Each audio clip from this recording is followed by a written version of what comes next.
तक हमारे बीच सन 2008 से 2010 तक हम सब अपने गाँव आए अनुयायी रहे पूर्व प्रधान श्री जी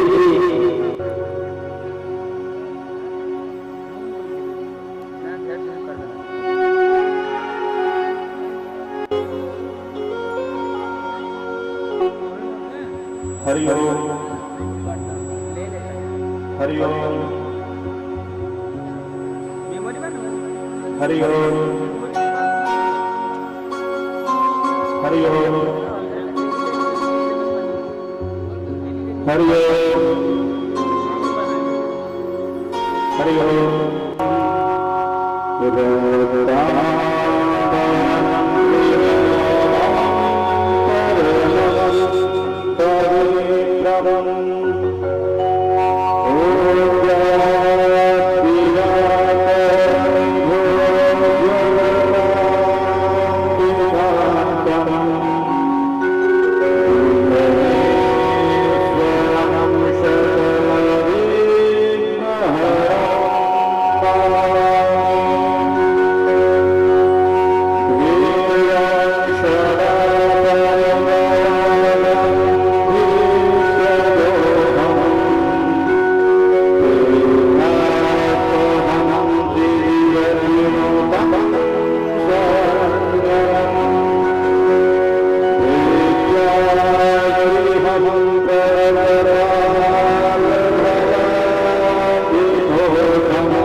प्रमुख त्योहार है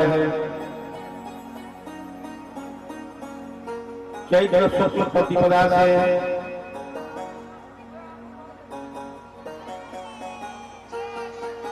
ईसा पूर्व 57 वर्ष पहले विक्रमी पंबम प्रारंभ हुआ।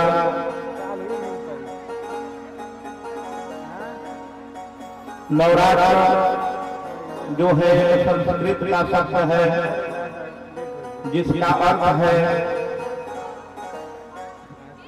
नवरात्रों का समय।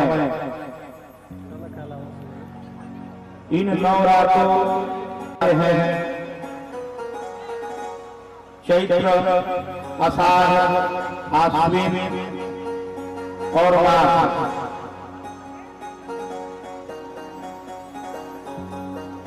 दो ग्रुप नवरात्रि हो जाती है, आषाढ़ मास की और माघ मास की, और दो प्रसिद्ध नवरात्रि हो जाती है। चैत्र मास की नवरात्रि को वासंतिक नवरात्र कहा जाता है एवं अश्विन मास की नवरात्र को शारदीय नवरात्र के नाम से जाना जाता है।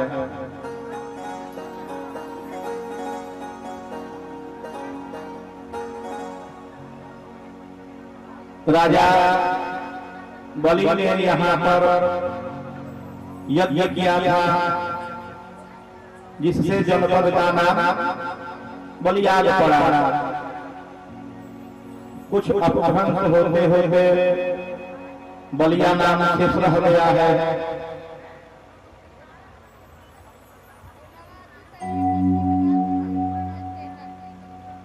अन्य पुराणों में कथा आती है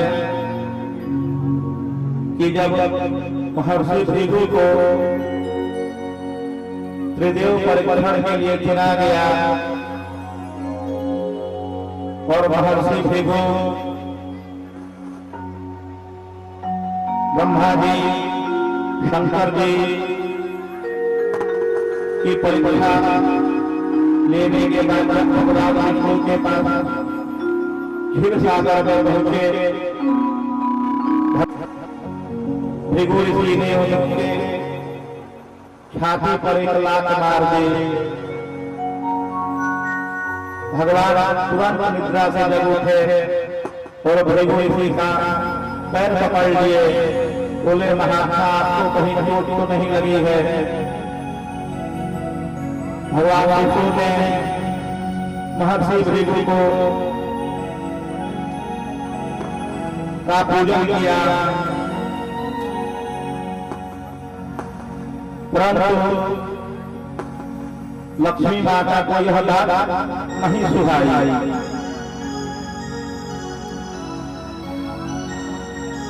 उन्होंने भृगु ऋषि को श्राप दे दिया और कहा कि जिस समय आपने पैर से प्रहार किया उस समय मैं वहां पर निवास कर रही थी, चोट मुझे लगी है।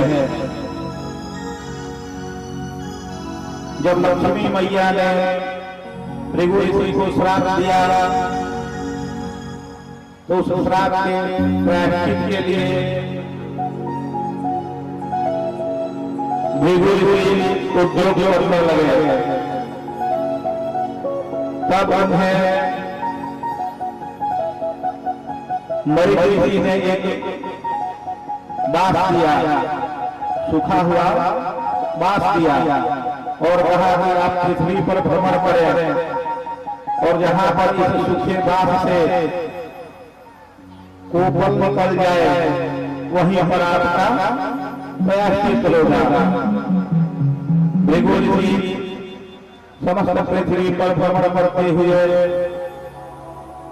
गंगा और सरयू के द्वार में आए और वह सूखा हुआ बांस हरा हो गया, उससे कोपलें निकल गई। कुछ समय तक भृगु ऋषि यहीं पर तपस्या किए। उनके शिष्य दर महर्षि भृगु के आदेश से गंगा और तपसा नदी का संगम कराया, जो आज भी मौजूद है। उन्हीं के शिष्य दरदरी के नाम पर यहाँ पर पशु मेला इत्यादि गंगा किनारे लगता है, जो कार्तिक मास में प्रसिद्ध है। अपने किसी कार्य के लिए कोई सकाम पूजा हो, निष्काम पूजा हो और पूजा की सिद्धि चाहता है तो उसमें कालिका देवी को प्रसन्न करना चाहिए और उनकी उपासना करनी चाहिए।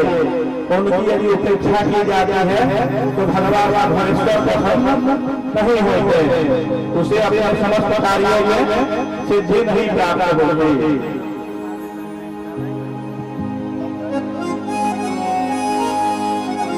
देवानां द्रव्य हरिणां ह्रीकसामयनिशां तथा ऋग्विजां दक्षिणानां च संयोगे यज्ञ उच्यते। यज्ञ किसे कहते हैं? द्रव्य, वेद मंत्र और दक्षिणा का संयोग हो, यज्ञ उसे ही कहते हैं। ये जो पांचों के लिए एकत्रित है वही पे यज्ञ है, वही यज्ञ है।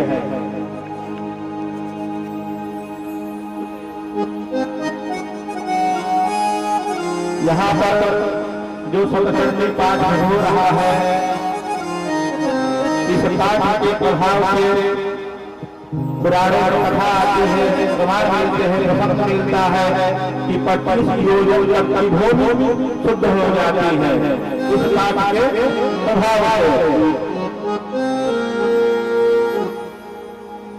जो व्यक्ति संकट की स्थिति में हो, चिकित्सा से जो रोग ठीक नहीं होते हो, जाति भ्रष्टता हो, वंशनाश की शंका हो, आयु के नष्ट होने की शंका हो, शत्रु की वृद्धि हो रही हो, रोग की वृद्धि हो रही हो, धन नाश हो रहा हो, क्षय रोग हो, विवेक उत्पात हो रहे हो घर में, राजा से मंत्री से दंड मिलने की आशंका हो, अस्तर का भय हो, चोर का भय हो, तो उसे भगवती की शरण में जाना चाहिए, इसे सुबह के पाठ कराना चाहिए।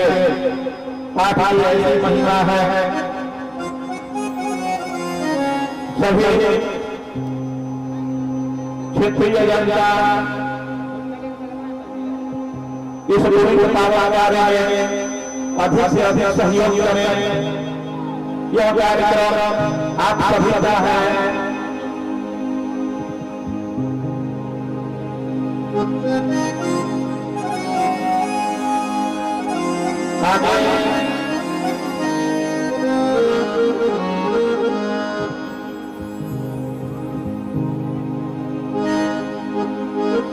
कथा में आगे बढ़ने से पूर्व हम सभी श्रोता एवं वक्ता भगवान के नामों का स्मरण करेंगे।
सब की निवृत्ति के लिए नमस्कार है।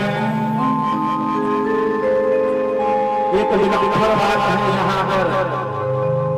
यहाँ पर पाप निवृत्ति की बात नहीं हो रही है, पाप निवृत्ति की बात हो रही है। पाप निवृत्ति से तात्पर्य है फल की निवृत्ति, और पाप निवृत्ति का अर्थ होगा साधन निवृत्ति। पाप का जो साधन है उसकी निवृत्ति जो होती है पाप निवृत्ति होती है, और पाप के फल का जो निवृत्ति है वह पाप निवृत्ति है। यदि हम भगवान कृष्ण के अतिरिक्त किसी अन्य देवता की पूजा करते हैं, जैसे शंकर जी की पूजा करते हैं,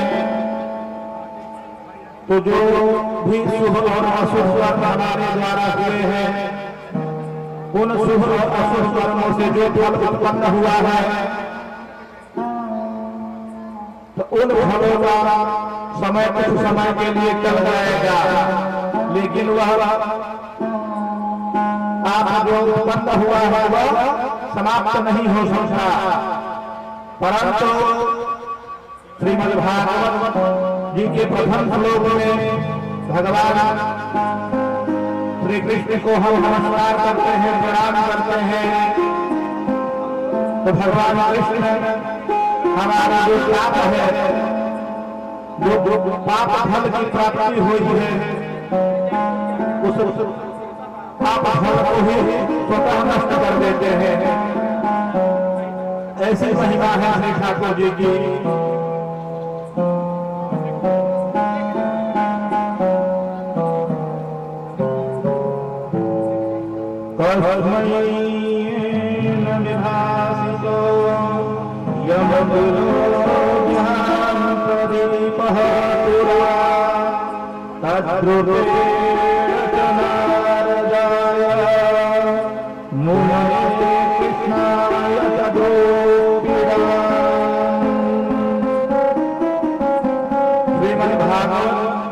कि आज वक्ता साक्षात भगवान नारायण है। व्यास जी जो है नारायण के अवतार है। व्यास जी जो है वह अविच्छिन्न चैतन्य है और सुखदेव जी जो है शब्दावच्छिन्न चैतन्य है।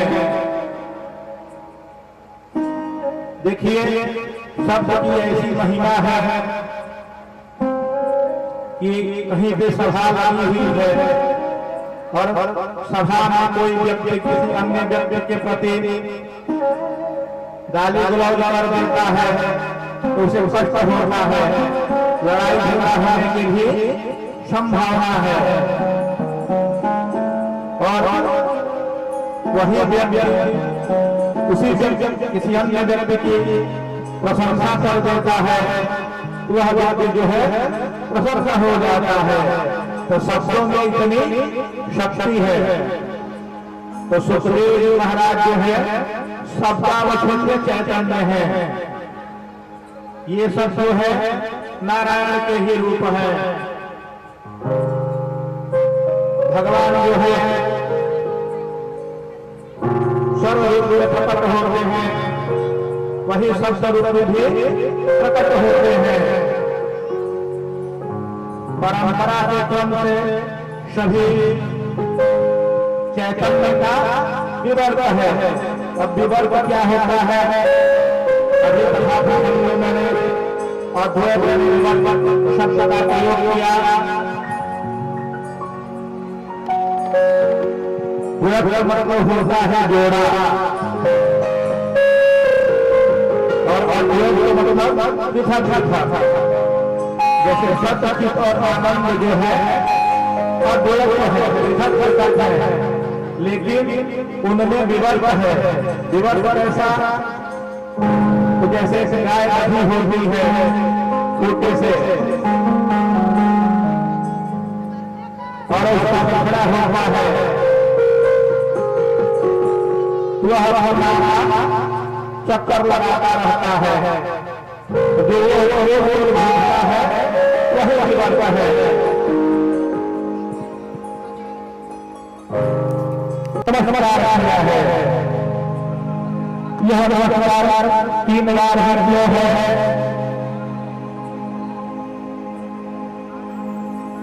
तो भागवत के प्रथम श्लोक में पाप त्रय की बात आती है, जो आदि भौतिक आध्यात्मिक शुद्धि की बात आती है। तो जो भगवती की उपासना और 3 बार नमस्कार का यही रहस्य है कि हम भगवती से प्रार्थना कर रहे हैं कि जो हमारा पाप त्रय है आप पाप त्रय का उन्मूलन करें। इसलिए हम आपको बार-बार नमस्कार करते हैं।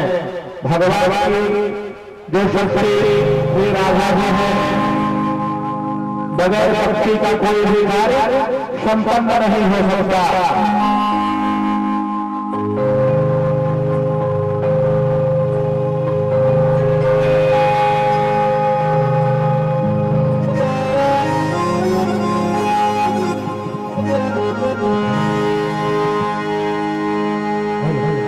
আমাদের ভালো ভালো মাইক শিখতে দিতে পারো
माता ने कहा इसके घर गए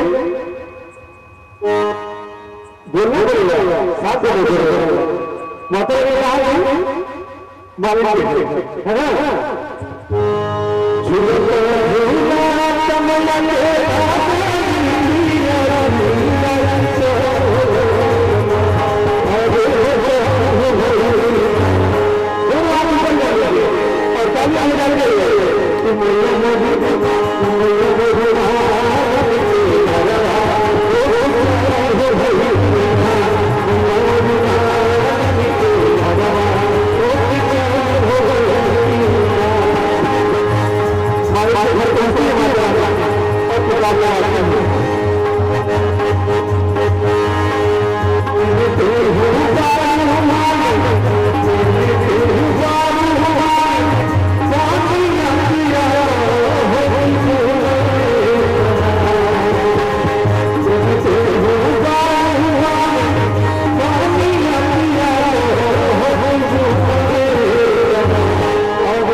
कोई कर्तव्य नहीं है, न तो प्रवृत्ति कर्तव्य है और न निवृत्ति कर्तव्य है, केवल सहज स्वभाव है।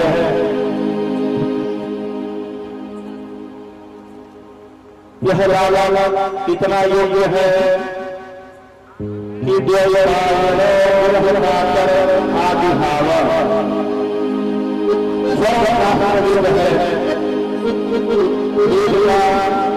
चतुर्भुज विभाजन करने वाले उपनिषदों के तात्पर्य करते हैं कि ये ब्रह्मसूत्र के रचयिता अष्टादश वाले तैयार करता भगवान उस रामा को देखकर ग्रह व्यापक हो गए और ऐसा देखा कहता है लगे। परंतु जो है बात और औरते का ख्याल नहीं किए तो उसका बात और उसका बेटा जब भूत कोई किसी का बाप बेटा नहीं होगा तब चैतन्य और ब्रह्म चैतन्य में कैसे बाप बेटे का रिश्ता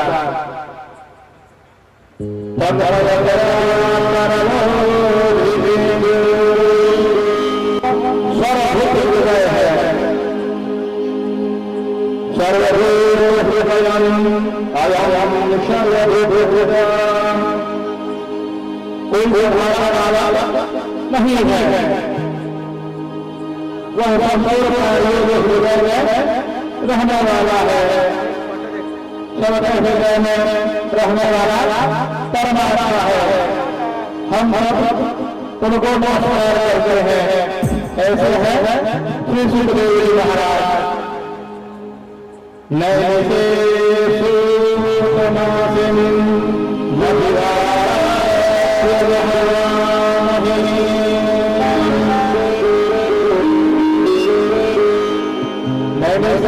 में महामती सुखदेव महाराज बैठे हुए करके अभिवादन करते हैं।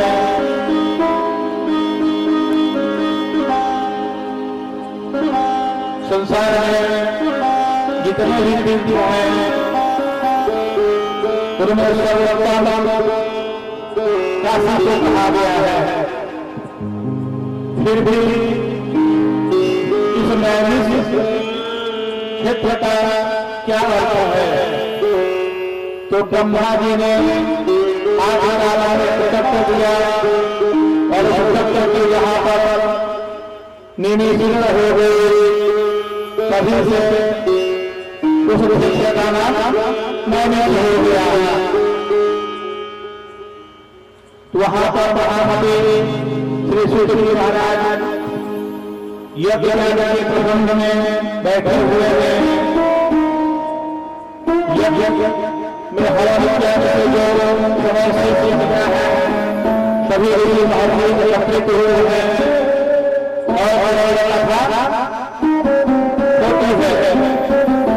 वक्ता हुए हैं श्री सुखदेव महाराज। उनका काम नहीं है भागवत कथा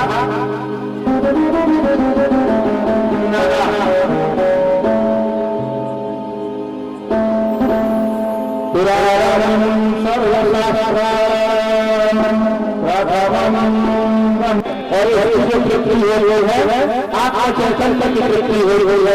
आत्मा जो है प्रसन्न हो गई है। तो इस प्रकार का भाव है वक्ता और श्रोता के मध्य। अब आगे सुखदेव महाराज कहते हैं कि सुखदेव जी महाराज राजा परीक्षित को उपदेश कर रहे हैं। तब जो देवता है अमृत का घड़ा लेकर आए और सुखदेव जी महाराज से बोले कि महाराज आप यह अमृत जो है राजा परीक्षित को पिला दीजिए और हमें भी कथा सुधा का काम करा दीजिए। तब सुखदेव जी महाराज बोलते हैं कि तुम लोग बहुत स्वामी हो। स्वर्ग के अमृत के साथ हमारे भागवतामृत की तुलना कर रहे हो। जो अभाव है इसके अधिकारी नहीं है। तुम लोग विनिमय कर रहे हो, बात कर रहे हो और व्यापार हो रहा है, समाज वस्तुओं में हो रहा है, समाज साधनों में व्यापार हो रहा है। तुम लोगों में श्रद्धा नहीं है। तो जो अमृत है देवताओं के लिए भी दुर्लभ है। पूर्व काल की कथा है। भागवत कथा के कथा स्वामी अमृत राजा परीक्षित को मोक्ष पर प्राप्ति हुई। तब ब्रह्मा जी के मन में विचार आया। उन्हें बहुत बहुत कार्य हुआ।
संसदीय परिवहन मंत्री माननीय श्री दयाशंकर जी के कनिष्ठ भ्राता श्री धर्मेंद्र जी महाराज का स्वागत अभिनंदन के काली सेवा समिति की तरफ से इस संस्थान के महाराज सेवा समिति की तरफ से हम सब ग्रामवासी इनका हार्दिक स्वागत अभिनंदन करते हैं।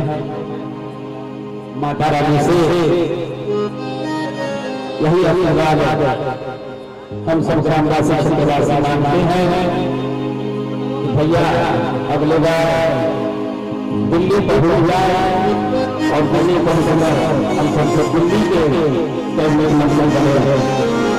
यह हमारी माता रानी से आशीर्वाद हम सब आग्रह है।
परमात्मा को ही पसंद करते हैं और हमारे भैया जी हम सभी से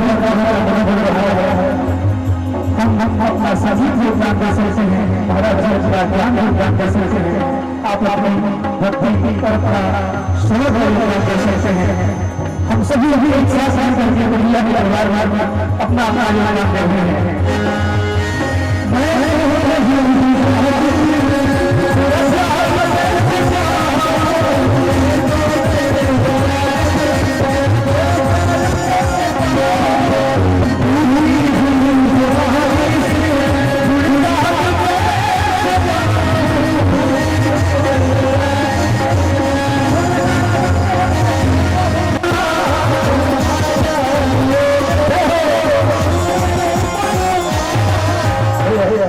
एक बार अंतिम कड़ी है, एक बार सभी लोग पूरा जय जय लगाते हो तो होने की जरूरत नहीं है।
उत्तम नगर है। उस नगर में आत्मदेव नाम की एक ब्राह्मण रहते हैं। उनकी पत्नी का नाम धुंधली है। आत्मदेव जी की कोई संतान नहीं है। यह बहुत दुखी है। तब मन में विचार आता है कि अब हमें तपस्या करनी चाहिए। वह जंगल में चले जाते हैं। एक तालाब के किनारे बैठ जाते हैं। कभी उस तालाब में पानी पीने के लिए एक दंडी सन्यासी आते हैं। आत्मदेव जी सन्यासी दंडी सन्यासी के पैर पकड़ करके रोने लगते हैं। सन्यासी जो है आत्मदेव से पूछते हैं कि क्या कारण है, क्यों दुखी हो। क्या आत्मदेव जी बताते हैं कि हमें कोई संतान नहीं है। तब सन्यासी जी जो है दृष्टि से देखते हैं और आत्मदेव जी कहते हैं कि साथ जन्म तक तुम्हें कोई संतान नहीं है। तब आत्मदेव जी कहते हैं कि नहीं, हमें संतान चाहिए। तब दंडी सन्यासी जी जो है आत्मदेव जी को एक फल देते हैं और कहते हैं कि अपने पत्नी को ले जाकर के खिला देना, इससे अवश्य संतान की प्राप्ति हो जाएगी। तब आत्मदेव जी प्रसन्नचित्त होकर के घर आते हैं। अपने पत्नी धुंधली को वह फल दे देते हैं और उसको सारा घटना बता देते हैं। तो धुंधली के मन में यह विचार आता है कि तो फल है, यदि मैं गर्भवती हो गई, घर बनाए लड़ाई के लड़के से भागेंगे, भूकंप आ गया तो कहाँ जीतेंगे, चोरी कर लगाते हैं, कैसे सबको गिराएंगे, कौन होगा गर्भवती पीड़ा सहेगा। उसने वह फल नहीं खाया, अपनी गैया को खिला दिया। उसकी बहन आई, धुंधली की बहन आई, तुमको चिंता करती हो, मैं गर्भवती हूँ, तुम गर्भवती नाटक करो, जब मेरी संतान हो जाएगी तो मैं तुम्हें लाकर दे दूंगी। धुंधली ने ऐसा ही किया। कुछ दिन पर उसने गर्भवती होना ढूंढ लिया। जब उसकी बहन को संतान हो गई, उसी संतान को अपनी बहन धुंधली को दे दिया।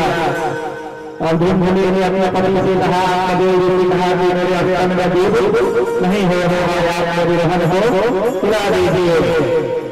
ठीक उसके 3 महीने बाद आत्मदेव जी की घर घर आई थी, जिसने वह फल खाया था, इसीलिए पुत्र की प्राप्ति हुई।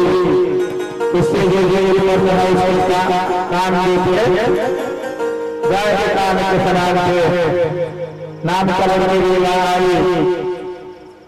तब धुंधली ने कहा कि यह मेरा पुत्र है, इसे मैंने गर्भ पेट में रखा है, इसलिए मैं इसका नामकरण करूंगी।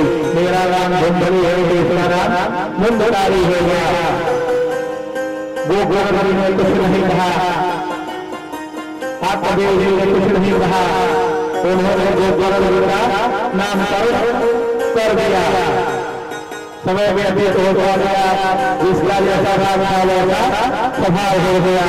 वो गोलरी प्रकांड विद्वान हुए और धुंधकारी जो है शराब पीने वाला, दिया करने वाला,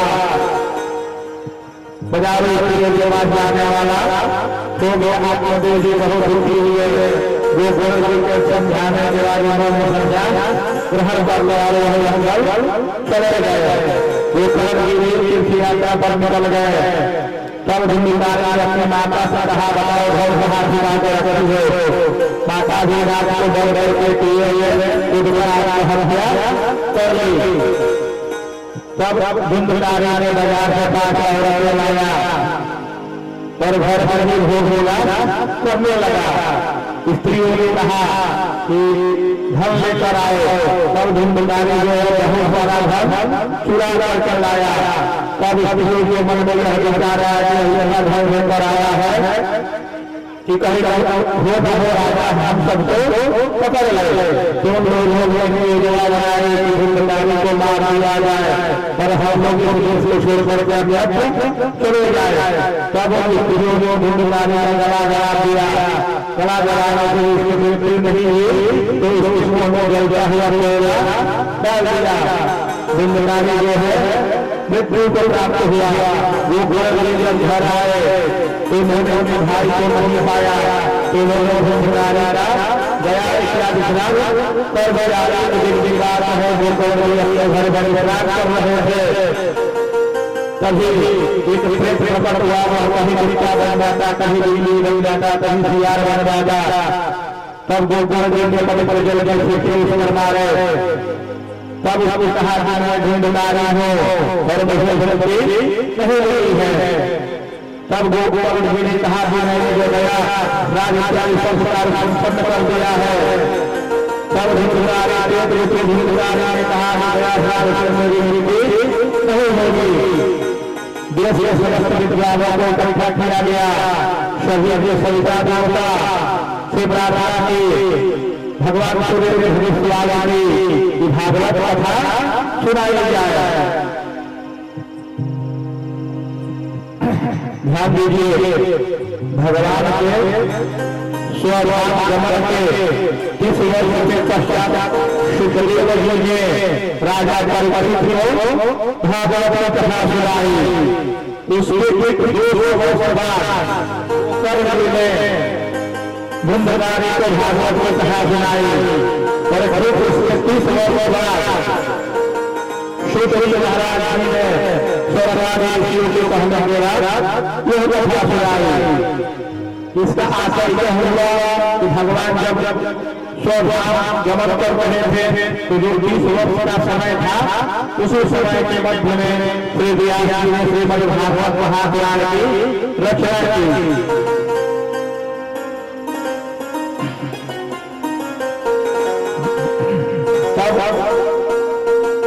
गोकुल जी ने भागवत को मानने के लिए सारी व्यवस्था की प्रेत जो है बगैर आधार का नहीं रहता है एक रखा गया था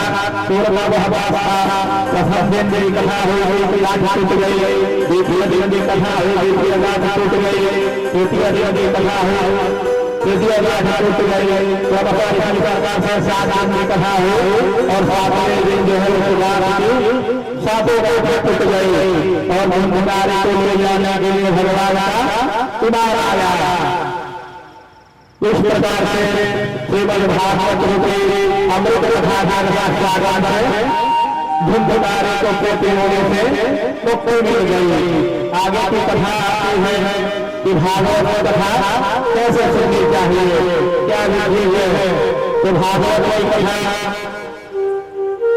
के लिए कहा गया है विवाह विवाह धन की आवश्यकता हो गई है इतने धन श्रीमद् भागवत की कथा में खर्च होता है आषाढ़ कार्तिक मास माँ भागवत माँ श्रीमद् भागवत की कथा सुननी चाहिए कथा सुनाने यह सुनने वालों के लिए है यदि कोई बहुत दिखता है और जब उसके मन में इच्छा हो तो भगवान की कथा सुन सकता है ऐसे भगवान को चुनना चाहिए जो भीड़ हो जो निष्ठा दे सके जो बातों को अच्छे से समझा सके सावधान होकर कथा सुननी चाहिए विशेष में गृह में गौशाला में गंगा नदी के तट पर ऐसे जगह चलते चाहिए जहाँ पर वही बड़ी हो बहुत लोग कथा सुन सके भागवती ऐसा स्वागत कर सके